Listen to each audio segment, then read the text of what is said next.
ইতিহাস প্রসিদ্ধ বানগড়ের উন্নয়ন ও সুরক্ষা প্রাচীর নির্মাণের থমকে থাকা কাজ পুনরায় চালু করতে বিশেষ প্রশাসনিক বৈঠক করলেন গঙ্গারামপুরের বিধায়ক সত্যেন্দ্রনাথ রায়।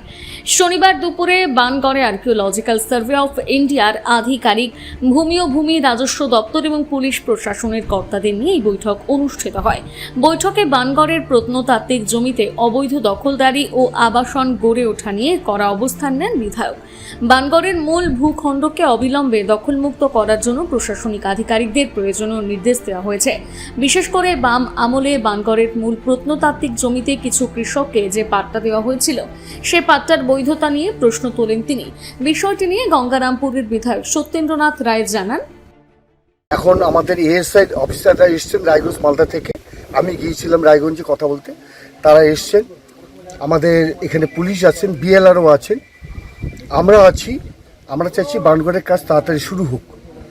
তো সেই কাজটা তাড়াতাড়ি শুরু করার জন্য অনেকেই আবার দেখা যাচ্ছে এখানে পাট্টা নিয়েছে আজ থেকে 50-60 বছর আগে।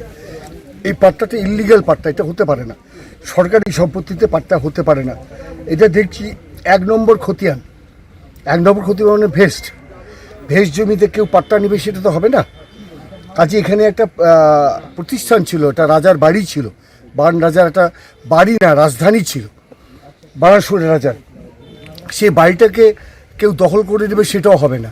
সেই জন্য চাইছি টোটাল বাউন্ডারিটা কমপ্লিট করে, যারা অত্যন্ত গরিব মানুষ, যাদের খুবই অসুবিধা, অন্তত তারা দখল করে আছে, তাদের সম্বন্ধে নিশ্চয়ই ভাববো।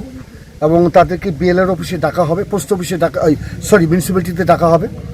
মিউনিসিপ্যালিটির তার সঙ্গে কথা বলা হবে। সবাই থাকবে, মিউনিসিপ্যালিটি অ্যাডমিনিস্ট্রেটর আমি এবং বিএলআরও থাকবেন। মিউনিসিপ্যালিটির দায়িত্ব যাকে দিয়েছি অশোক বর্ধন, সে থাকবে।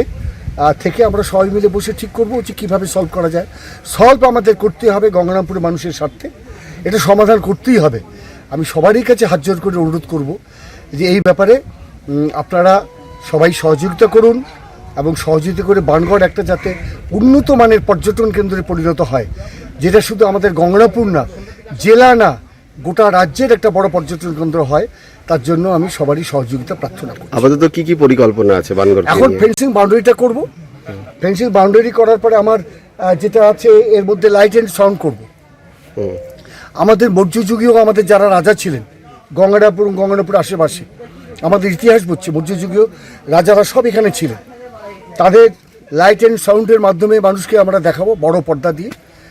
এবং একটা মিউজিয়াম করব বালুঘাট জেলে, এবং আমাদের শিববাড়ি আশেপাশে প্রচুর মন্দিরে অনেক মূর্তি আছে, রেখে দিয়েছে। ওই পৌরাণিক মূর্তিগুলো নিয়ে এসে আমরা আমাদের যে মিউজিয়াম করছি সেখানে আমরা রাখবো। এবং সেই মিউজিয়ামটা এখানে রাখলে মানুষ আসবে, দেখবে। কোনো কিছু ব্যাপার না, সরকারকে তারা 10 টাকা করে দেবে, সরকারের রেভিনিউ হলো, তার সঙ্গে সরকার একটা ভালো জিনিস এখানে দিতে পারলো। শুধু এই নয়, এর জন্য যেমন কিছু বেকার ছেলেমেয়ের এখানে জব হবে, তেমনি বাইরে যারা ব্যবসা করে গঙ্গারামপুরে, বিভিন্ন ধরনের ব্যবসার সঙ্গে যারা জড়িত, তাদেরও কিন্তু একটা কাজ ভবিষ্যতের জন্য এখানে লুকিয়ে আছে, তারাও করতে পারে। গঙ্গারামপুর থেকে বিশেষ প্রতিবেদন, নিউজ টুডে।